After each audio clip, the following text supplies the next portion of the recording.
KF-21 보라매가 참교육 한번 해줘야겠습니다. 얼마 전인 2월 21일 튀르키예가 개발 중인 5세대 전투기 TFS-간이 초도 비행에 성공했습니다. 관련 소식이 전해지자 전 세계 군사 관계자, 전문가들이 너나 할 것 없이 경악을 금치 못했습니다. 대부분의 전문가들이 칸이 실패를 예측하였기 때문인데요. 그게 아니라 하더라도 최소한 초도 비행까지 수년은 더 필요할 것이라는 전망이 대부분이었습니다. 실제로 칸의 초도 비행은 이미 2023년 12월에 한 차례 연기된 전적이 있는 데다 지난 몇 년간 튀르키예의 경제가 빠르게 악화하면서 개발을 이어가는 게 쉽지 않아 보였습니다. 심지어 일각에서는 튀르키예의 칸과 인도의 테자스를 동일시하며 칸은 앞으로 10년이 지난 뒤에서야 완성될 예고된 망작이라고 비웃기까지 했습니다. 그러나 튀르키예 칸은 이 모든 부정적 예상을 깨고 초도 비행에 성공했습니다. 확실히 인정할 건 인정해줘야 합니다. 튀르키예가 세계를 놀라게 했습니다. 더욱이 최근 튀르키예는 TB2 바이락타르, 흐즐레마 등을 앞세워 높은 수준의 항공 역량을 확보하고 있습니다. 앞으로 더 많은 고비가 남긴 했지만 조만간 튀르키예가 스스로 손으로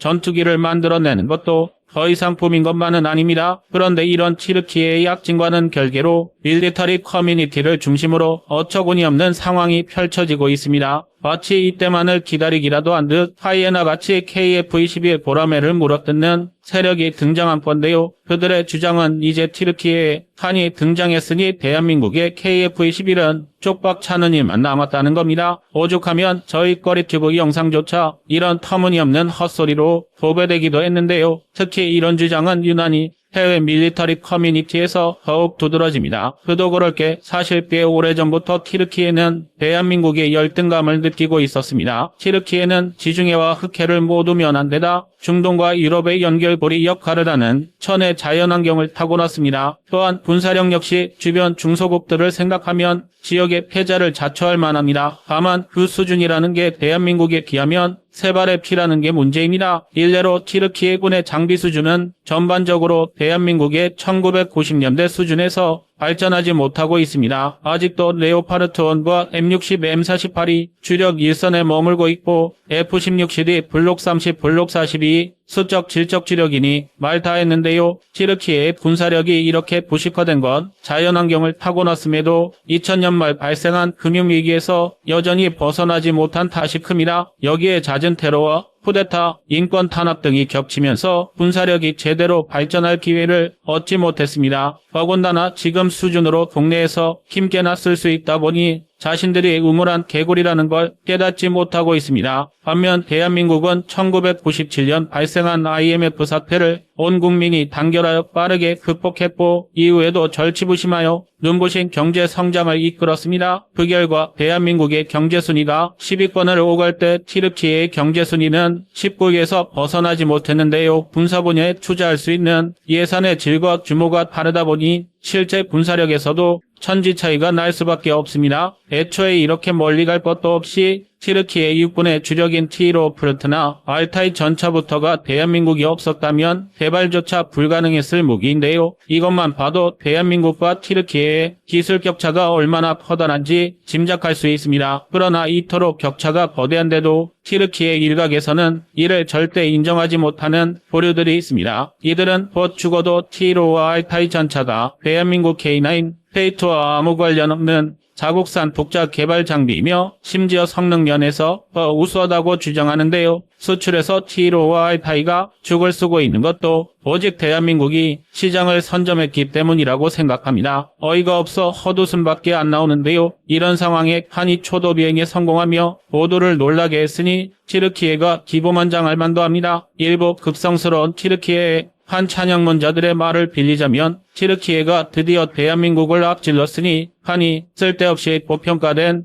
KF-21의 실체를 밝히고 날개도 친 듯 수출될 것이라는 겁니다. 또한 이를 계기로 T-로와 알타이가 튀르키예 자체 개발이라는 것도 증명될 것이라고 주장하는데요. 자, 이쯤이면 한때문에 KF-21에 쪽박 찰 것이라는 주장이 얼마나 허무맹랑한 소리인지 슬슬 감이 오실 겁니다. 원래 빈수레가 요란한 법이죠. 그러나 유감스럽게도 선동을 반박하기 위해선 적지 않은 팩트가 필요한 법입니다. 그래서 준비했습니다. 오늘은 대한민국 KF-21 보라매가 튀르키예 칸보다 한 수 위일 수밖에 없는 이유를 알려드리겠습니다. 지금 보시는 영상이 마음에 드셨다면 지인들의 카톡으로 공유해주세요. 여러분의 구독과 좋아요는 꺼리튜브 영상 제작에 많은 힘이 됩니다.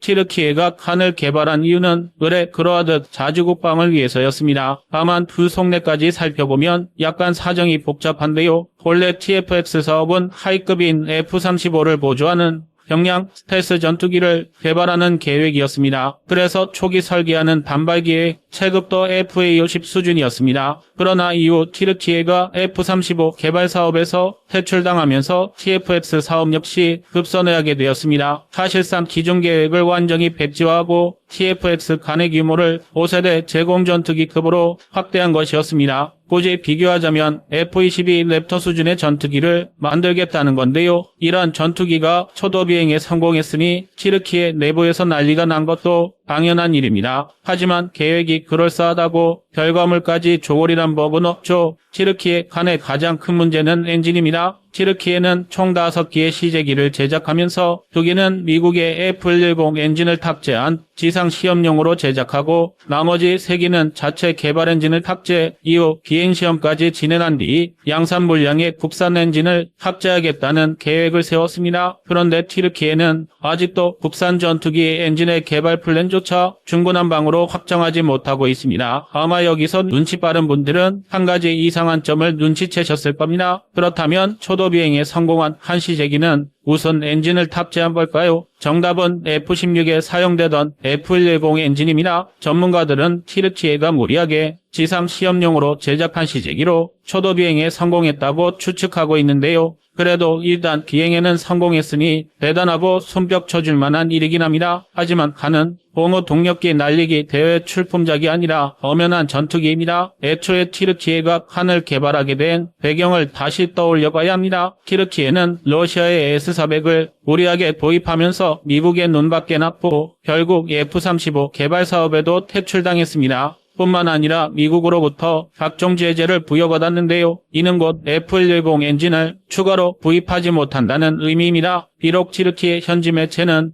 시제기 2대분인 장착용 엔진 4기와 예비분 1기를 납품받았다고 떠들어대고 있지만 정작 F-10 엔진의 개발사인 GE는 어떠한 대응도 하지 않고 있습니다. 즉 엔진 공급에 대한 의문을 해소할 수 없는 상태라는 겁니다. 그나마 최근 우크라이나 전쟁을 계기로 미국과 튀르키예의 관계가 다소 완화되면서 일각에서 엔진 공급에 대한 부담이 사라졌다는 분석이 제기되고 있지만 군사장비의 이런 불확실성 자체가 이미 상당한 마이너스 요소입니다. 물론 다른 관점 역시 존재합니다. 앞서 잠깐 언급했듯이 미국과 튀르키예가 관계 개선의 여지를 보이고 있고 튀르키예 공군이 240기가량의 F-16을 보유하고 있는 마당에 엔진 수급 정도는 문제가 아니라는 건데요. 더욱이 대한민국 KF-21 보람에 역시 GE의 F-414 엔진을 탑재하는 건 마찬가지 아니냐는 것입니다. 그러나 여기에는 결정적인 차이가 있습니다. 우선 KF-21에 탑재되는 F-414 엔진은 F-414 G400K입니다. 국내에서 라이선스 생산한 버전으로 180개 이상의 가망인증을 통해 KF-21에 특화된 개량을 더했습니다. 즉 엔진 자체는 미국의 보리가 있지만 이를 전투기에 적용하는 것 대한민국의 기술이라는 건데요. 반면 칸은 F-16의 F-10 엔진이 큰 변경 없이 그대로 탑재되었고 심지어 소스보드까지 적용된 것으로 파악됩니다. 전투기의 소스보드는 일종의 프로그램 보드를 말하는데요. 전투기의 비행제어, 항전무기 시스템, 통신 등 다양한 전자기기를 운용하는 데 사용되기 때문에 사실상 전투기의 DNA라고 부를 수 있는 제일 중요한 핵심 요소입니다. 전문가들은 F-10 엔진과 함께 지난 2011년 튀르키예가 미국으로부터 사들인 F-16CD 블록 30, 블록 40 소스보드가 칸에 고스란히 적용되었을 것이라 추정하고 있습니다. 무슨 말인지 잘 이해가 안 될 텐데요. 이를 알기 쉽게 풀어쓰자면 F-16을 그대로 껍데기만 갈아 낀 게 튀르키예 TFX 칸이라는 뜻입니다. 물론 대단한 일이긴 합니다. 칸에 적용된 F-10 엔진은 F-10 G200으로 추정되는데요. 해당 엔진은 드라이 상태에서 추력만 17,500파운드에 육박하고 F터버너 가동 시 28,000파운드까지 올라가는 매우 강력한 엔진입니다. 튀르키예는 이걸 토대로 쌍발기를 만들어냈습니다. 다만 이 댓글처럼 판이 치르키의 스스로의 노력이라고 말하기는 조금 어렵습니다. 더욱이 칸은 전장 21m, 전폭 14m, 전고 6m에 이르는 상당한 대형 기종입니다. KF-21의 전장 16.9m, 전폭 11.2m, 전고 4.7m임을 감안하면 얼마나 커다란 전투기인지 감이 오실 텐데요. 이런 대형 기종의 가망 인증은커녕 개량조차 진행하지 않은 F110 엔진과 KF-21보다도 작은 F-16의 소스포드가 적용되었다는 건 비행 안전성을 담보할 수 없다는 말과 똑같습니다. 이쯤이면 하긴 무려 13분각이나 초도 비행에 성공한 게 경이로울 지경입니다. 이거야말로 기적이 아닐까 싶은데요. 여기서 끝이 아닙니다. 한해 탑재 예정인 무장은 아직 공개되지 않았지만 배면을 확인해보면 내부 무장창이 상당히 좁다는 걸 알 수 있습니다. 이 정도면 잘해봐야 공대공 미사일 2개쯤이 탑재될 수 있는 무장의 한계입니다. 무리하게 스텔스 영상을 추진하면서 제대로 된 내부 공간을 확보하지 못한 탓입니다. 만에 하나 칸이 정말 완벽한 스텔스 성능 구현에 성공했다 해도 내부 무장창 무장 탑재 능력이 이래서야 제대로 된 운용이 불가능합니다. 이외에도 양산 수량 문제, 1,300억 원 이상의 것으로 추정되는 초기 도입 비용, F-15EX와 겹치는 대형 기종이라는 포지션 등 판에는 다양한 문제가 산적해 있습니다. 치르키예가 대한민국과 대결하기 위해선 이 문제들부터 넘보아야 할 것입니다. 판은 나름 훌륭한 전투기입니다. 그동안 미국과 러시아, 유럽 일부와 중국 정도를 제외하고는 전투기 자체 개발이라는 것 언감생심 꿈도 못 볼 일이었습니다. 그러나 대한민국의 KF-21 보람에는 이런 편견을 깨뜨렸고 치르키예 간이 그 뒤를 파삭 쫓고 있습니다. KF-21이 폴란드, UAE, 사우디의 관심을 받고 있듯 파키스탄 역시 칸과 공동개발에 뛰어들었고 우크라이나 역시 자신들이 보유한 엔진 기술로 치르키예와 전투기 엔진 공동개발을 추진하고 있습니다. 치르키예는 나토의 일원이자 대한민국과 우호적인 관계의 나라입니다. 굳이 칸을 깎아내릴 필요는 없습니다. 오히려 KF-21과 칸의 라이벌 관계는 대한민국의 전투기 기술을 촉진하는 계기가 될 것입니다. 모든 경쟁은 결국 공간성장이라는 결과를 만들어내기 마련입니다. 그리고 어차피 대한민국 KF-21 보라매와 치르키예 TFS 칸 중 무엇이 더 우수한지는 수출 실적이 증명할 것입니다. 여러분의 구독과 좋아요가 뻘입튜브 운영에 많은 힘이 됩니다.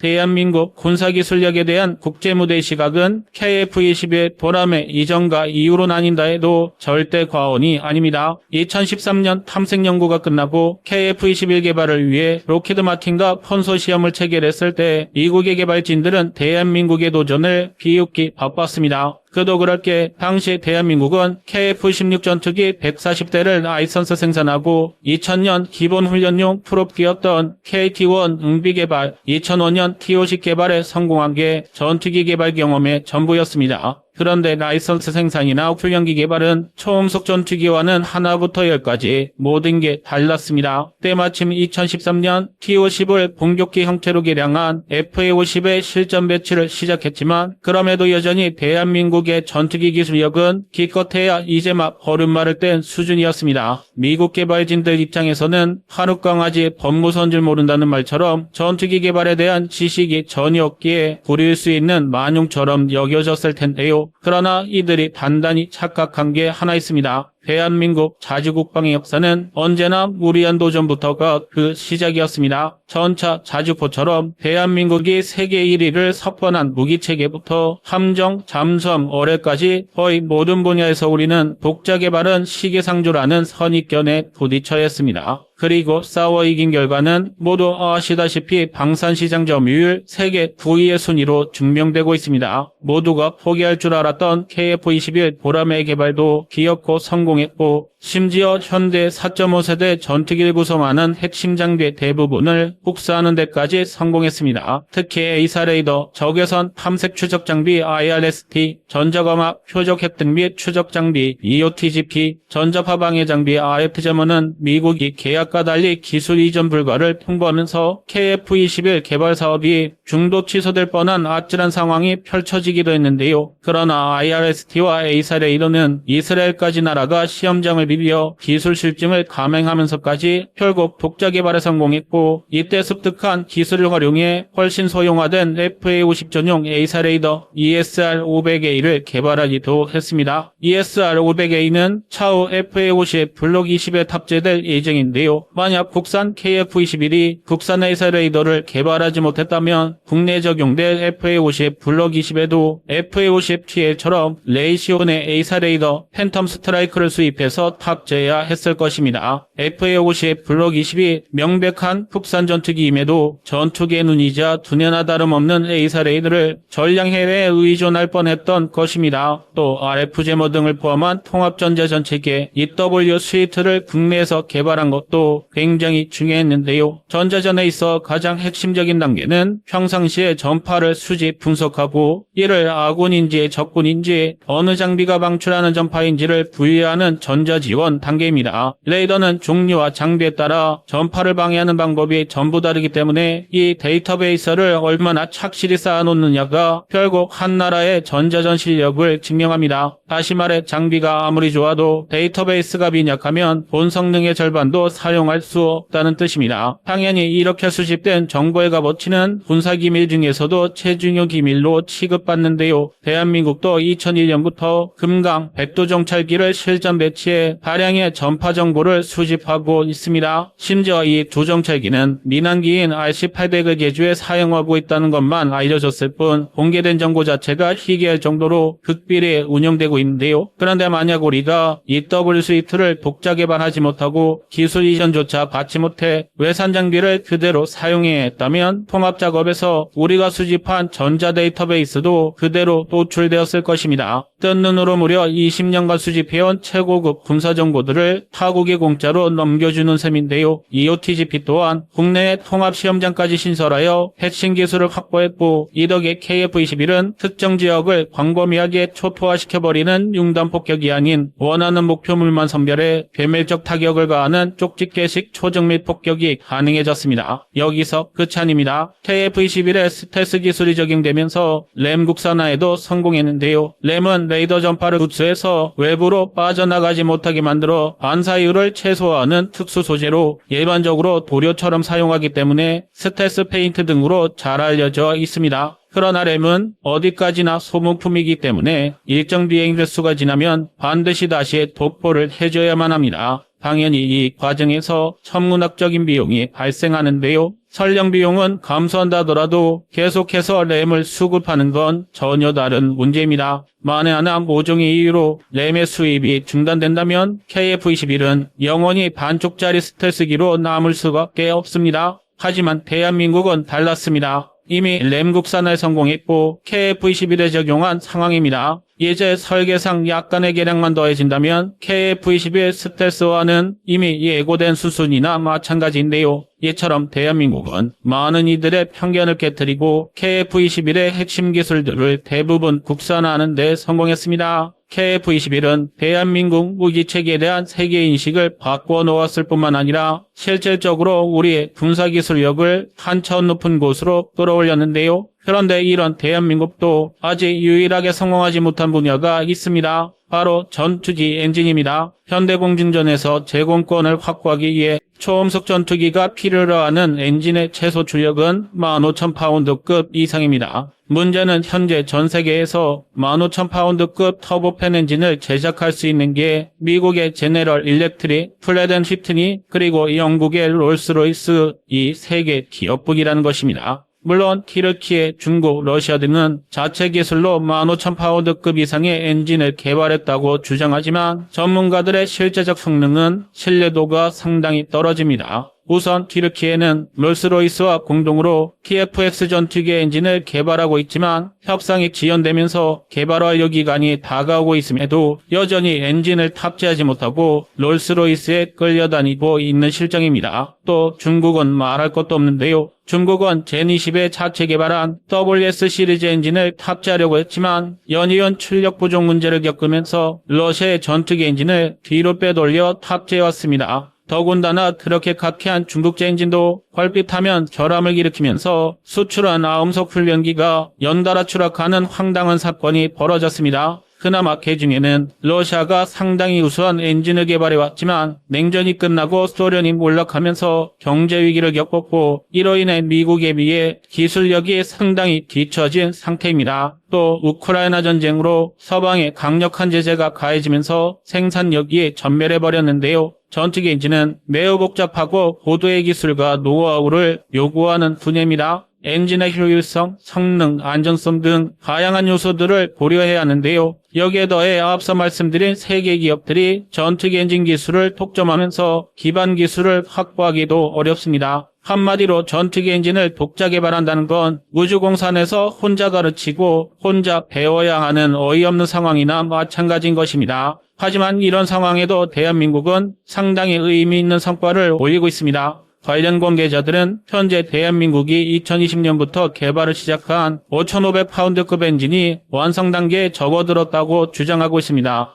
대략 F5에 적용되는 엔진보다 약간 더 출력이 높은 셈인데요. 40파운드급 엔진의 경우 핵심 구성품인 터빈 공력 냉각 설계 연구 단계에 진입하고 있습니다. 개발 단계를 자세히 공개할 순 없지만 전문가들은 지금 대한민국의 기술력으로도 대략 7,500에서 8,000파운드급 엔진을 개발할 수 있을 것이라 분석하고 있는데요. 이 정도면 전장 10.6m, 전폭 8.4m, 전고 3m에 달하는 대형 무인기인 KUS-LW 무인 편대기에 적용하는 게 가능합니다. 실제로도 대한민국은 5,500파운드급 엔진을 KUS-LW에 적용하고 10,000파운드 엔진을 KUS-FC에 적용해 기술 수준을 증명할 예정입니다. 여기까지는 지금도 완성이 눈앞에 보일 만큼 가까운 이야기입니다. 그러나 15,000파운드급 엔진은 차원이 다릅니다. 전투기 엔진은 출력이 높아질수록 엔진 내부에서 발생하는 열과 압력이 기하급수적으로 높아집니다. 업계에서는 흔히 전투기 엔진의 내열성을 100도 올리는데 10년이 걸린다고 얘기하는데 현재 우리 기술 수준으로 만들 수 있는 전투기 엔진의 샘플과 15,000파운드급 엔진의 온도 차이는 200도 이상입니다. 더군다나 엔진 내부의 높은 열이 부품에 심각한 손상을 줄 수 있어서 뛰어난 냉각 기술까지 추가로 개발해야 하는 상황입니다.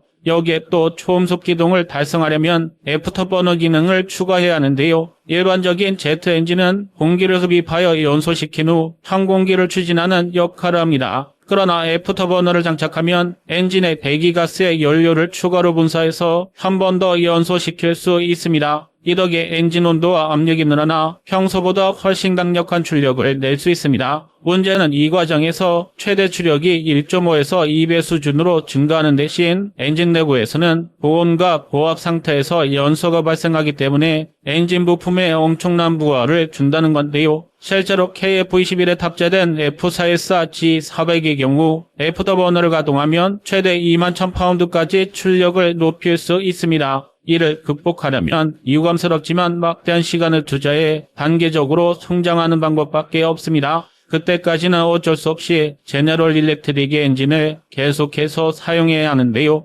그런데 현재 대한민국의 현실은 제트기 엔진 개발을 위한 시험평가 시설조차 부족한 게 사실입니다. 하지만 낙담하기엔 이릅니다. 한국이 KF-21 보라매를 개발하겠다고 천명했을 때 대한민국은 가진 것 하나 없는 나라였습니다. 그런 나라가 체계 개발 고작 10여 년 만에 국산 전투기인 KF-21의 양산을 논하고 있습니다. 이는 전 세계 누구도 예상하지 못했던 일인데요. 그래서 다른 엔진 선도국이 말하는 것처럼 대한민국의 전투기 엔진 개발이 불가능하지 않다는 것이죠. 심지어 당시보다 훨씬 여건이 좋은 상황입니다. 첫 술부터 배부를 수는 없습니다. 지금은 조급한 마음보다 KF-21 전투기 엔진의 독자 개발을 믿고 지켜볼 때입니다. 이상 버리투고였습니다. 그냥